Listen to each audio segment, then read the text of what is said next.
નમસ્કાર, પ્રણામ, સ્વાગત છે તમારું આપણી યુટ્યુબ ચેનલમાં। મિત્રો, આજે આપણે સાંભળશું એક રહસ્યમય કહાની અને આ કહાની સાંભળીને તમને એ જાણવા મળશે કે એક ગેરસમજના લીધે એક દીકરીનું જીવન કેવી રીતે બરબાદ થઈ ગયું અને એનું જીવન બરબાદ કરવાવાળા પણ એના સગા ભાઈઓ હતા। એટલે તમને વિનંતી છે કે આ કહાની અંત સુધી ધ્યાનથી સાંભળજો, તો જ તમને આ કહાનીમાં રહેલું રહસ્ય સમજાશે। અને આ કહાની સાંભળ્યા બાદ તમને પસંદ આવે તો વિડીયોને લાઈક, શેર અને નવા હોય તો ચેનલને સબસ્ક્રાઇબ જરૂરથી કરજો। તો ચાલો શરૂ કરીએ આજની કહાની। ઘણા સમય પહેલાની વાત છે। એક નગરમાં ગરીબ વ્યક્તિ એની પત્ની અને એક પુત્ર સાથે રહેતો હતો। એ લોકો એટલા બધા ગરીબ હતા કે ક્યારેક ક્યારેક તો એને ભૂખ્યા રહેવાના દિવસો પણ જોવા પડતા। એનો દીકરો હજુ નાનો હતો। હવે એક દિવસ આ વ્યક્તિ ઘરે ઓસરીમાં બેઠો હતો અને અચાનક એને ઝટકો લાગ્યો અને એ પલંગ પરથી નીચે પડી ગયો। જ્યારે એની પત્નીની નજર એના પતિ પર ગઈ ત્યાં સુધીમાં તો ઘણું મોડું થઈ ગયું હતું અને એના પતિનું મૃત્યુ થઈ ગયું હતું। અચાનક પોતાના પતિના મૃત્યુથી પત્ની ભાંગી પડી, કેમ કે એની પાસે એના દીકરાને મોટો કરવા માટે બીજો કોઈ સહારો નહોતો। ત્યારબાદ જેમ તેમ કરીને પોતાના પતિના અંતિમ સંસ્કાર કર્યા અને નગરના પૈસાવાળા લોકોના ઘરોમાં કામ કરવા લાગી અને પોતાના દીકરાનું પાલન પોષણ કરવા લાગી। ધીરે ધીરે દીકરો મોટો થવા લાગ્યો અને મોટો થઈને એનો દીકરો શંભુ એક ટેક્સી ડ્રાઈવર બની ગયો। આ ટેક્સી પણ એને પોતાની માતાની દુઆઓના કારણે જ મળી હતી। એના પિતાનું અવસાન થયું હતું ત્યારે શંભુ ખૂબ જ નાનો હતો। પિતાના અવસાન બાદ માતાએ ખૂબ જ મહેનત મજૂરી કરીને શંભુને ઉછેરીને મોટો કર્યો હતો અને શંભુ જ્યારે સમજદાર થયો એટલે એણે પણ મજૂરી કરવાનું ચાલુ કરી દીધું। શંભુ રોજ વહેલી સવારે બસ સ્ટેન્ડ પર જઈને ઊભો રહેતો અને બહારથી આવવાવાળા લોકોને એનો સામાન ઉઠાવવામાં મદદ કરતો, જેનાથી લોકો એને થોડા પૈસા આપતા। શંભુએ ક્યારેય કોઈ પણ કામને નાનું નહોતું માન્યું। એને કોઈ પણ કામ મળતું એ કામ કરવા લાગતો। શંભુ સાંજ સુધીમાં એટલા પૈસા કમાઈ લેતો કે માં દીકરો બંને આરામથી ભોજન કરી શકે। પરંતુ એકવાર શંભુને રોડ પરથી એક પાકીટ મળ્યું।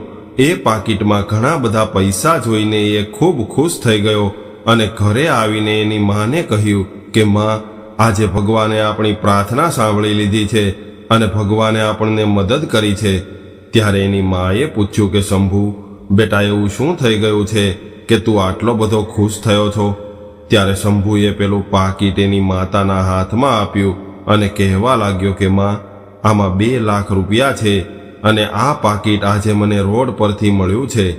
પાકીટ જોઈને માં કહેવા લાગી કે દીકરા, આ પાકીટ પર આપણો કોઈ અધિકાર નથી, એટલે આ પાકીટ તને જ્યાંથી મળ્યું હોય ત્યાં જઈને એવી જાહેરાત કરી દે કે મને અહીંથી કોઈ કિંમતી વસ્તુ મળી છે, જેની હોય એ નિશાની આપીને લઈ જાજો। કદાચ બની શકે છે કે કોઈ ગરીબ અને જરૂરિયાતમંદ વ્યક્તિની જીવનભરની બચત આ પાકીટમાં હોય। ત્યારે પોતાની માના મોઢેથી આવી વાત સાંભળીને શંભુ તરત જ એ જગ્યાએ પહોંચી ગયો જ્યાંથી એને આ પાકીટ મળ્યું હતું। ત્યાં જઈને શંભુએ બધાની સામે કહી દીધું કે મને અહીંથી એક કિંમતી વસ્તુ મળી છે અને એ વસ્તુ જેની હોય એ મને નિશાની આપીને લઈ જાજો। પરંતુ ત્યારે ત્યાં કોઈ પણ વ્યક્તિ ન આવ્યું। આવી રીતે એણે થોડા મહિના સુધી રાહ જોઈ, પરંતુ આ પાકીટનો માલિક એની પાસે ન આવ્યો। હવે શંભુએ જ્યારે આ પાકીટ વિશે એક મહાત્માને વાત કરી તો એમણે એવું કહ્યું કે આટલા સમય સુધી કોઈ નથી આવ્યું, એટલે હવે એ પાકીટ પર તારો હક છે। ત્યારે શંભુએ એ જ પૈસાથી એક જૂની ટેક્સી ખરીદી અને પોતાનું ગુજરાન ચલાવવા લાગ્યો। શંભુ ખૂબ જ ઈમાનદારીથી મુસાફરો પાસેથી ટિકિટના પૈસા લેતો હતો। એની માતાએ એને હંમેશા ઈમાનદારીથી પૈસા કમાવાની સલાહ આપી હતી, પરંતુ એક ઘટના એના જીવનમાં એવી બની ગઈ કે એ ઘટનાથી એનું જીવન સંપૂર્ણપણે બદલાઈ ગયું। શંભુ એક દિવસ ટેક્સી ચલાવી રહ્યો હતો ત્યારે એની ગાડીમાં છેલ્લો પેસેન્જર જે રાત્રે બેઠો હતો એને એના શહેરથી ઘણો દૂર મૂકવા જવાનો હતો। રસ્તો ઘણો સુમસામ હતો, એટલે એને એના ઘર સુધી પહોંચાડવામાં શંભુને રાત્રિના 12 વાગી ગયા અને પાછા ફરતી વખતે એણે ગાડીની સ્પીડ વધારી દીધી, કેમ કે આજે ઘણું બધું મોડું થઈ ગયું હતું. ત્યારે જ રોડ પર 2 છોકરાઓએ એની ગાડી રોકવાનો ઈશારો કર્યો, પરંતુ એ સમયે શંભુ ખૂબ જ થાકી ગયો હતો અને ઊંઘના લીધે એની આંખો પણ ઝાંખી પડી ગઈ હતી. એટલે એણે વિચાર્યું કે એ પેસેન્જરને કહી દેશે કે અત્યારે ઘણું બધું મોડું થઈ ગયું છે, એટલે હવે હું કોઈને ગાડીમાં નહીં બેસાડું. જ્યારે શંભુએ ગાડી આ છોકરાઓ સામે ઊભી રાખી તો તેઓ પરેશાન લાગી રહ્યા હતા અને એ શંભુને કહેવા લાગ્યા કે અમને એક જગ્યાએ મૂકી જાઓ ભાઈ, અમારું ત્યાં પહોંચવું ખૂબ જરૂરી છે. ત્યારે શંભુએ કહ્યું કે અત્યારે રાતનો 1 વાગી રહ્યો છે અને મારે મારા ઘરે જવાનું છે. એટલે એ છોકરાઓ કહેવા લાગ્યા, અમે તમે માગશો એટલી રકમ આપશું, પરંતુ આ સમયે તમારા સિવાય અમને અહીંયા કોઈ ટેક્સી પણ નથી દેખાતી અને અમારું આજે ત્યાં પહોંચવું ખૂબ જરૂરી છે. ત્યારે આ સાંભળીને શંભુએ કહ્યું કે ચાલો ભાઈ, તમે ગાડીમાં બેસી જાઓ. પરંતુ એ સમયે અચાનક શંભુને આશ્ચર્ય થયું, કારણ કે એણે આ છોકરાઓના હાથમાં એવી વસ્તુઓ જોઈ હતી કે એના હોશ ઉડી ગયા, પરંતુ એને કંઈ કહ્યું નહીં. અને હવે શંભુ આ છોકરાઓને એની મંજિલ સુધી પહોંચાડવા જઈ રહ્યો હતો. ત્યારે અચાનક સુમસામ રસ્તામાં આ છોકરાઓએ ગાડી ઊભી રખાવી અને કહેવા લાગ્યા કે થોડી વાર માટે અહીંયા ગાડી ઊભી રાખો, અમે હમણાં જ આવીએ છીએ. આટલું કહીને એ પોતાના હાથમાં રહેલા ઓજારો એની ટેક્સીમાં જ મૂકીને જતા રહ્યા. ત્યારે શંભુ આ જોઈને ખૂબ જ પરેશાન થઈ રહ્યો હતો અને વિચારી રહ્યો હતો કે કોણ જાણે આ લોકો કોણ હશે. હજુ તો એ વિચારતો હતો ત્યાં તો આ બંને છોકરાઓ પાછા આવી ગયા અને એની સાથે એક 18 થી 19 વર્ષની છોકરી હતી. એણે એના મોઢા પર શાલ ઓઢાડી રાખી હતી અને એ છોકરીના ચહેરા પરથી એ ખૂબ જ ડરેલી હોય એવું લાગી રહ્યું હતું. ત્યારે જ આ બંને છોકરાઓ ગુસ્સો કરીને છોકરીને કહેવા લાગ્યા કે આ ગાડીમાં બેસી જા. ત્યારે બિચારી ડરી ગયેલી છોકરી ચૂપચાપ શંભુની ટેક્સીમાં બેસી ગઈ. હવે શંભુએ પોતાની ગાડી ચાલતી કરી, પરંતુ શંભુ એના કાચમાંથી વારંવાર પાછળ જોઈ રહ્યો હતો. ત્યારે એ છોકરી પાછળ બેસીને રડી રહી હતી. આ જોઈને શંભુને તરત જ શંકા ગઈ હતી કે આમાં કંઈક ગડબડ છે, કારણ કે એ બંને યુવાનો પાસે જે ઓજારો હતા એ છરી, દાતરડું અને પાવડા હતા. અને હવે તો આ છોકરીના રડવાનો અવાજ વધતો હતો, એટલે બંને છોકરાઓ એને ડરાવીને ચૂપ કરાવતા હતા અને એવું કહેતા હતા કે તારો અવાજ બંધ કર, નહીતર અહીંયા જ તારું ગળું દબાવીને તને મારી નાખશું. ત્યારે આ છોકરી વારંવાર કહેતી હતી કે હું નિર્દોષ છું, પરંતુ આ બંને છોકરાઓ એની વાત સાંભળવા તૈયાર નહોતા. ત્યારે જ શંભુએ વિચારી લીધું કે હવે મારે જ કંઈક કરવું પડશે, પરંતુ એ જાણતો નહોતો કે એનું પરિણામ શું આવશે. ત્યારે એણે એની ગાડીની સ્પીડ ધીમે ધીમે ઘટાડવાનું શરૂ કર્યું અને અચાનક એકદમ ઝટકો મારીને ગાડી ઊભી રાખી. એટલે આ બંને છોકરાઓ શંભુને પૂછવા લાગ્યા કે તમે ગાડી કેમ ઊભી રાખી દીધી. એટલે શંભુ કહેવા લાગ્યો કે ગાડીમાં કંઈક પ્રોબ્લેમ આવી ગયો છે, હું હમણાં જોઈ લઉં છું કે શું પ્રોબ્લેમ છે. આમેય મારી ગાડી ઘણી જૂની છે અને ઘણી વાર રસ્તામાં જ બંધ પડી જાય છે. આટલું કહીને શંભુ ગાડીમાંથી નીચે ઉતર્યો અને ગાડીનું બોનેટ ખોલીને ચેક કરવા લાગ્યો. થોડી વાર બાદ પાછો આવ્યો અને ટેક્સીમાં બેસીને કહેવા લાગ્યો કે ગાડીની બેટરી ડાઉન થઈ ગઈ છે, એટલે ગાડી સ્ટાર્ટ કરવા માટે ધક્કો મારવો પડશે. શંભુની વાત સાંભળીને બંને છોકરા ટેક્સીમાંથી નીચે ઉતરી ગયા, પરંતુ પેલી છોકરી હજુ પણ રડી રહી હતી. હવે બંને છોકરાઓ ટેક્સીને ધક્કો મારવા લાગ્યા. ત્યારે જ શંભુએ પોતાની ગાડી સ્ટાર્ટ કરી અને ખૂબ જ સ્પીડથી ગાડી ભગાડી મૂકી.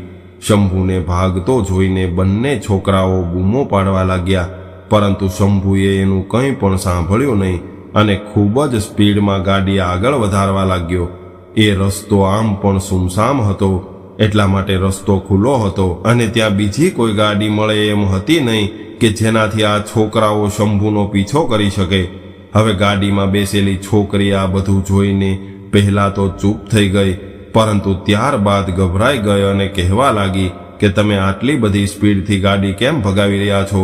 હવે ગભરાતા ગભરાતા છોકરી કહેવા લાગી કે મારા પર દયા કરીને મને છોડી દ્યો, તમે મને ક્યાં લઈ જાઓ છો? એ સમયે તો શંભુએ છોકરીને કંઈ પણ જવાબ ન આપ્યો અને આ છોકરી રડતી રડતી વારંવાર એવું કહેતી હતી કે હું એક ખૂબ જ સારા પરિવારની છોકરી છું, તમે મારી સાથે કંઈ ખરાબ ન કરતા. ત્યારે શંભુએ એની ગાડી સીધી જ એના ઘરના દરવાજાની સામે ઊભી રાખી અને છોકરીને કહેવા લાગ્યો કે ગાડીમાંથી નીચે ઉતર. શંભુના કહેવાથી છોકરી ગભરાઈને ગાડીમાંથી નીચે ઉતરી ગઈ, પરંતુ એ હજુ પણ રડી રહી હતી.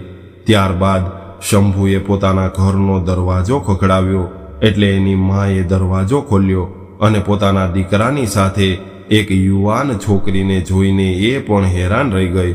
ત્યારબાદ શંભુએ આ છોકરીને એના ઘરમાં જવાનું કહ્યું અને એ પણ પોતાના ઘરમાં દાખલ થયો અને પોતાની માને કહેવા લાગ્યો કે માં, આ છોકરીને તમારા રૂમમાં લઈ જાઓ, આ બિચારી ખૂબ જ પરેશાન છે. 2 છોકરાઓ એની હત્યા કરવા માંગતા હતા, મને એના પર શંકા હતી એટલે હું આને અહીંયા લાવ્યો છું. આ સાંભળીને એ છોકરી આશ્ચર્યચકિત થઈને શંભુને જોવા લાગી. ત્યારે એની માએ છોકરીને પોતાના ગળે લગાવી અને પોતાના રૂમમાં લઈ ગઈ. મોડી રાત થઈ ગઈ હતી એટલા માટે માએ છોકરીને કંઈ પણ પૂછ્યું નહીં, બસ એને ખાવા પીવાનું પૂછવા લાગી. ત્યારબાદ એ છોકરીને ખાવાનું ખવડાવ્યું અને આરામ કરવાનું કહીને એ બહાર આવી ગઈ. શંભુ હજુ સુધી ભૂખ્યો બેઠો હતો. ત્યારે એની માં પૂછવા લાગી કે કોણ છે આ છોકરી? એટલે શંભુ કહેવા લાગ્યો કે માં, એ બધી વાતો પછી કરશું, પહેલા મને કંઈક ખાવાનું આપી દ્યો. આ સાંભળીને માં કહેવા લાગી કે દીકરા, આજે તો બસ 2 રોટલી જ વધી છે, કેમ કે તારા ભાગનું ભોજન તો પેલી છોકરીને ખવડાવી દીધું છે, હવે ઘરમાં રાશન પણ ખતમ થઈ ગયું છે.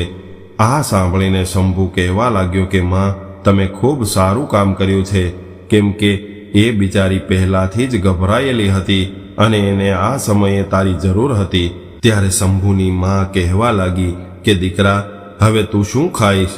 આ સાંભળીને શંભુ તરત જ ઊભો થયો અને સામે પડેલા માટલામાંથી 2-3 ગ્લાસ પાણી પીધું અને કહેવા લાગ્યો કે બસ માં, મારું પેટ તો આનાથી જ ભરાઈ ગયું છે.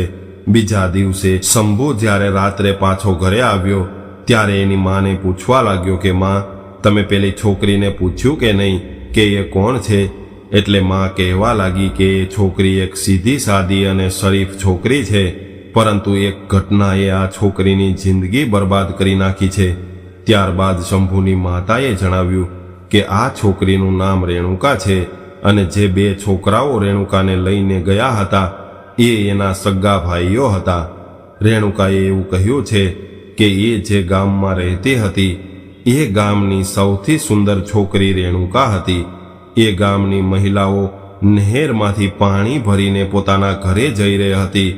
ત્યારે એકવાર રેણુકા પણ પોતાની બહેનપણીઓ સાથે નહેરમાંથી પાણી ભરીને પરત ફરી રહી હતી. ત્યારે રસ્તામાં એક અજાણ્યો મુસાફર એને સામે મળ્યો અને એ મુસાફરે રેણુકાને એક જગ્યાનું સરનામું પૂછ્યું. ત્યારે રેણુકા આ અજાણ્યા વ્યક્તિને સરનામું જણાવી રહી હતી અને એ સમયે એના ગામની બીજી છોકરીઓ પણ રેણુકાની સાથે હતી. એટલે એ છોકરીઓ રેણુકા સામે આશ્ચર્યથી જોવા લાગી, કારણ કે એના ગામમાં છોકરીઓને કોઈ પણ અજાણ્યા લોકો સાથે વાત કરવાની મનાઈ હતી. રેણુકાએ તો એક ભૂલા પડેલા મુસાફરને રસ્તો બતાવ્યો હતો અને એને રસ્તો બતાવીને એણે તો પુણ્યનું કામ કર્યું હતું. પરંતુ જે છોકરીઓને રેણુકાની સુંદરતા જોઈને ઈર્ષા થતી હતી એ છોકરીઓએ ગામમાં જઈને રેણુકા વિશે ઉલટી સીધી વાતો ફેલાવી દીધી અને ગામમાં એવી વાતો કરવા લાગી કે રેણુકાનું કોઈ અજાણ્યા છોકરા સાથે લફરું છે અને એને એકાંતમાં મળવા જાય છે. આ વાત રેણુકાના ભાઈઓએ સાંભળી એટલે એના ભાઈઓ એવું વિચારવા લાગ્યા કે આ તો આપણા આત્મસન્માનની વાત છે. એટલે એમણે રેણુકાને બૂમ પાડીને એની પાસે બોલાવી અને એને પૂછવા લાગ્યા કે રેણુકા, તે કોઈ અજાણ્યા વ્યક્તિ સાથે વાત કરી હતી? આ સાંભળીને રેણુકા વિચારવા લાગી. ત્યારે એને યાદ આવ્યું કે એક દિવસ એક રસ્તો ભટકેલા મુસાફરને મેં રસ્તો બતાવ્યો હતો. રેણુકાએ હજુ પોતાની વાત પૂરી પણ નહોતી કરી ત્યાં તો એના બંને ભાઈઓનો ગુસ્સો 7મા આસમાને પહોંચી ગયો અને રેણુકાને એવું કહ્યું કે બસ તે એને એટલું જ કહ્યું હતું કે બીજું કાંઈ હતું? એટલે રેણુકાએ કહ્યું, હા ભાઈ, એ છોકરાને મેં ખાલી રસ્તો બતાવ્યો હતો.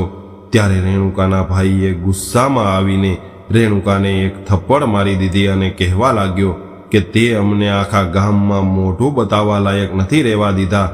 અમે અમારા આત્મસન્માન માટે તને મારી નાખશું. ત્યારે એના ભાઈઓના મોઢેથી આવું સાંભળીને રેણુકા જોર જોરથી રડવા લાગી અને કહેવા લાગી કે ભાઈ, મારી આખી વાત તો સાંભળો. ભાઈ, મેં એ વ્યક્તિ સાથે કંઈ નથી કર્યું. પરંતુ ત્યારે રેણુકાની વાત કોઈએ ન સાંભળી અને એના ભાઈઓએ એને એક રૂમમાં પૂરી દીધી. હવે રેણુકા રડતી રહી, પરંતુ કોઈએ એની વાત ન સાંભળી અને એના ભાઈઓએ ઘરમાં બધા જ લોકોને સ્પષ્ટ કહી દીધું કે જો કોઈએ આ રૂમનો દરવાજો ખોલવાનો પ્રયાસ કર્યો અથવા તો રેણુકા સાથે કોઈ પણ પ્રકારની વાત કરવાની કોશિશ પણ કરી તો અમે એને પણ મારી નાખશું. હવે 2 દિવસ સુધી રેણુકાને ભૂખી અને તરસી એ જ રૂમમાં પૂરી રાખી.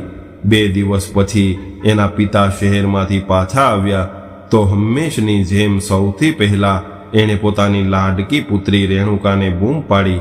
રેણુકાના પિતા ગામના સરપંચ હતા. એ ખૂબ જ સારા અને સરળ સ્વભાવના વ્યક્તિ હતા. જ્યારે એણે શહેરમાંથી પાછા આવીને પોતાની દીકરીનું નામ લીધું તો રેણુકાના બંને ભાઈઓ ગુસ્સો કરીને એની સામે આવી ગયા અને પોતાની બહેન વિશે જેવી તેવી વાતો કરવા લાગ્યા.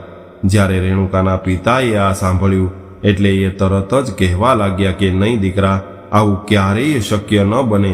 હું નથી માનતો કે મારી દીકરી રેણુકા આવું પગલું ભરી શકે. ચોક્કસ તમારાથી કોઈ ભૂલ થાય છે. પરંતુ ત્યારે રેણુકાના બંને ભાઈઓ બૂમો પાડી પાડીને પોતાની એકની એક બહેનની ઇજ્જત ઉછાળી રહ્યા હતા. એટલે રેણુકાના પિતા આ બધું સહન ન કરી શક્યા અને એ બેભાન થઈને ત્યાં જ ઢળી પડ્યા. એટલે રેણુકાની માએ બૂમ પાડી અને માની બૂમ સાંભળી એટલે રેણુકાને મનમાં આંચકો લાગ્યો કે જરૂર કંઈક ખોટું થયું છે.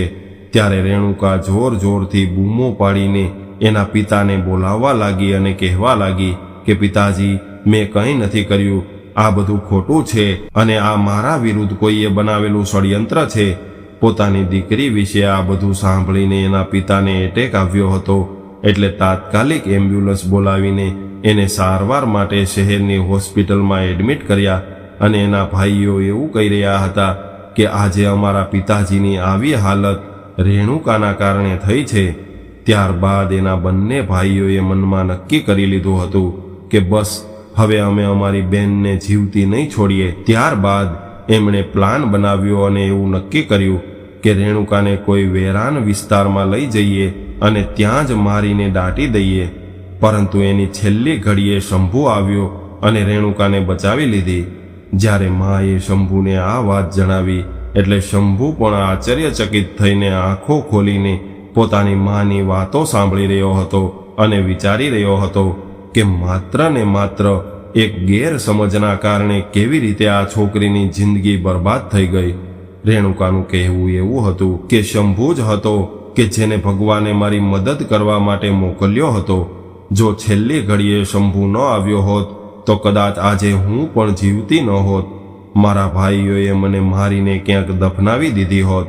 આ સાંભળીને શંભુએ ઊંડો શ્વાસ લઈને ભગવાનનો આભાર માન્યો કે ખૂબ સારું થયું કે મેં એ સમયે ગાડી ઊભી રાખી.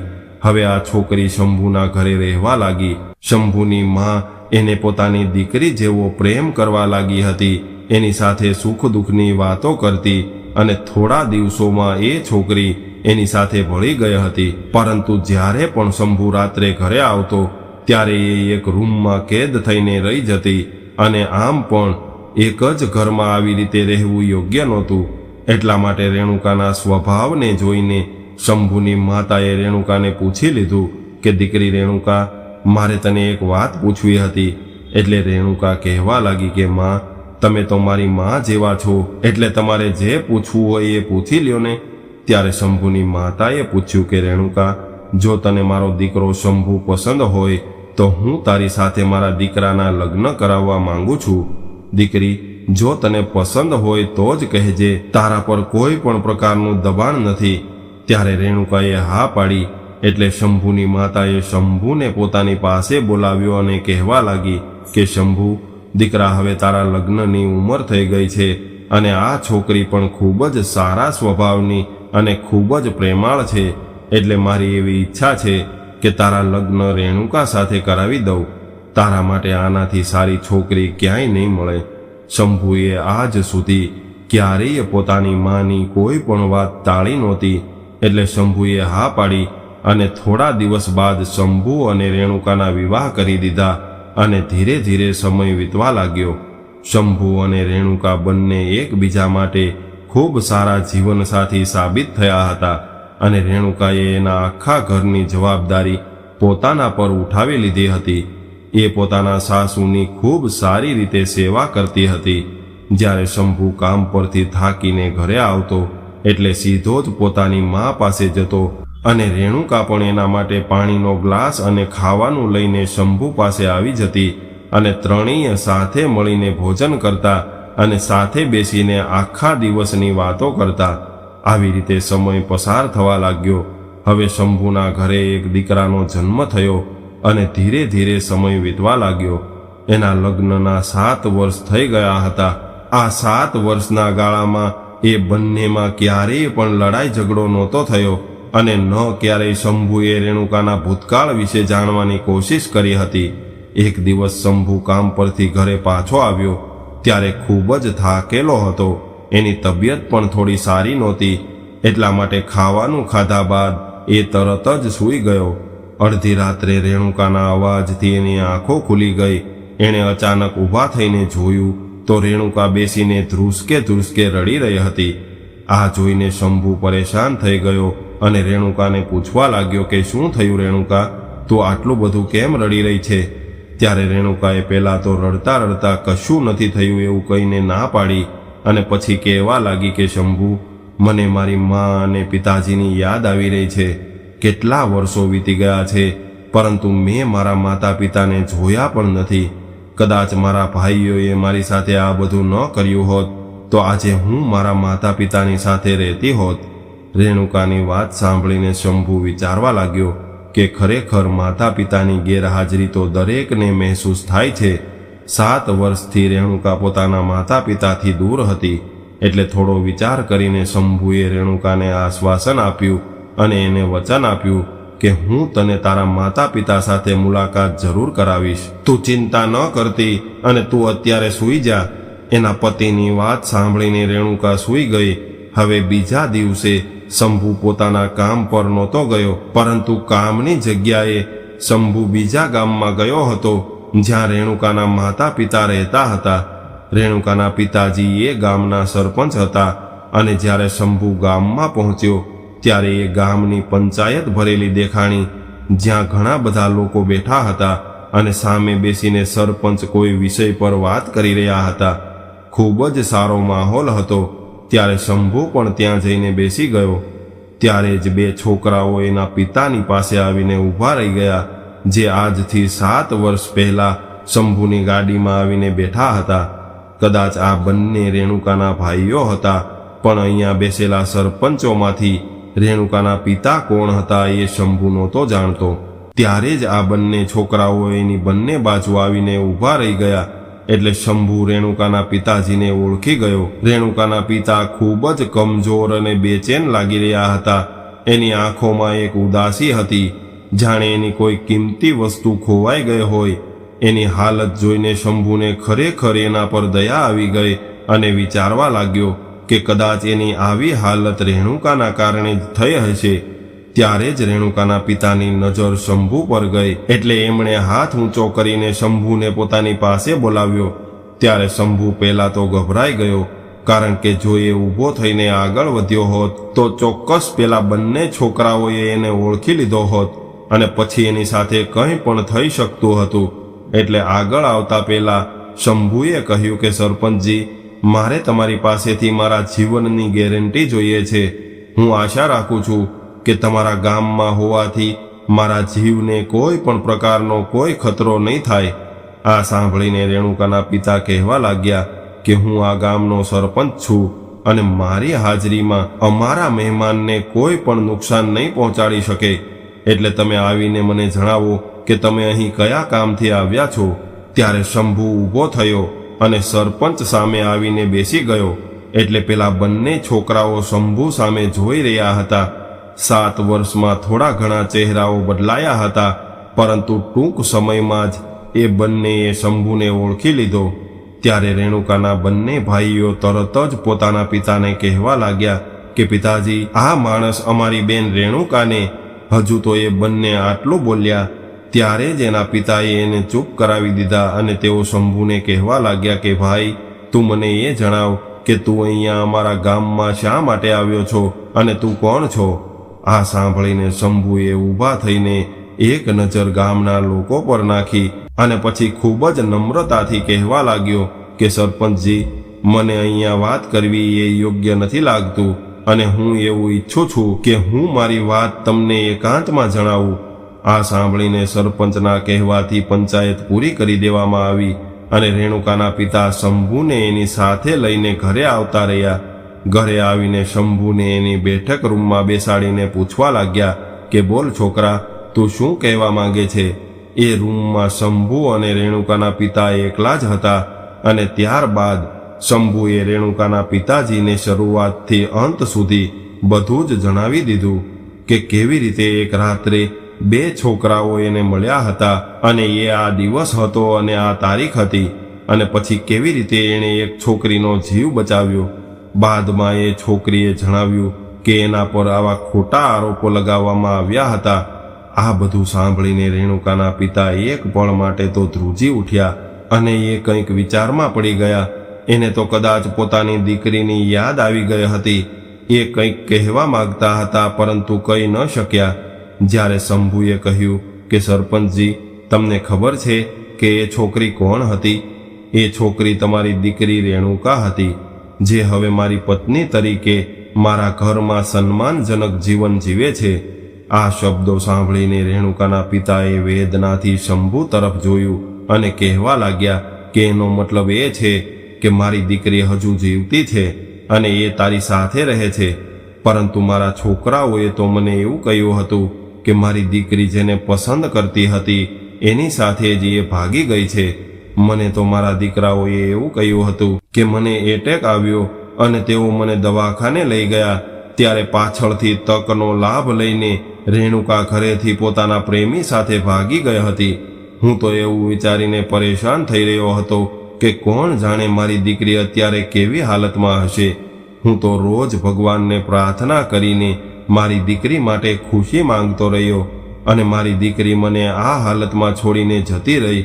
ત્યારે શંભુએ એની બધી જ શંકાઓ દૂર કરી નાખી અને પછી અંતમાં એટલું જ કહ્યું કે આવી રીતે ગામના લોકોની વાતોમાં આવીને તમે કેવી રીતે તમારી દીકરી પર શંકા કરી શકો? હું તો તમારી દીકરીને ઓળખતો પણ નહોતો, પરંતુ મેં જ્યારે એની આવી હાલત જોઈ એટલે હું એને મદદ કરવા માટે તૈયાર થઈ ગયો. એના સ્વભાવ અને સચ્ચાઈથી મારી માં એનાથી પ્રભાવિત થઈ અને એણે અમારા વિવાહ કરાવી દીધા અને છેલ્લા 7 વર્ષથી મેં તમારી દીકરીમાં એવી કોઈ ખામી નથી જોઈ. એ તો ખૂબ જ સીધી સાદી અને સંસ્કારી છોકરી છે. મને તો ગર્વ છે કે મને મારા જીવન સાથી તરીકે રેણુકા જેવી છોકરી મળી છે. એ ભલે તમારા જેવા સરપંચ અને અમીર ઘરની છોકરી હતી, પરંતુ મારી સાથે આ 7 વર્ષમાં એણે બિલકુલ એવું જીવન જીવ્યું છે જેવી રીતે હું જીવતો હતો. આ સાંભળીને રેણુકાના પિતા જોર જોરથી રડવા લાગ્યા અને એમણે શંભુનો આભાર માન્યો કે એણે એની પુત્રીને સાચવીને રાખી છે. પરંતુ આ સમયે એને એના પુત્રો પર ખૂબ ગુસ્સો આવ્યો. એટલે એમણે એના બંને પુત્રોને એની પાસે બોલાવ્યા અને ગુસ્સામાં પોતાની સંપત્તિમાંથી બેદખલ કરી દીધા અને દીકરાઓને કહેવા લાગ્યા કે તમારા લીધે મારી દીકરી પર આવું સંકટ આવ્યું છે. તમને બંનેને એવો હક કોણે આપ્યો હતો કે મારી દીકરીની જિંદગીનો નિર્ણય તમે કરો? એ તો આ શંભુની બહાદુરીના લીધે આજે મારી દીકરી જીવતી છે, અને કદાચ મારી દીકરી બીજા કોઈના હાથમાં આવી ગઈ હોત અથવા તો એ રાત્રે આ શંભુ ન આવ્યો હોત તો હું મારી પુત્રીનું મોઢું ક્યારેય ન જોઈ શક્યો હોત અને જીવનભર એને ખોટી જ સમજતો હોત.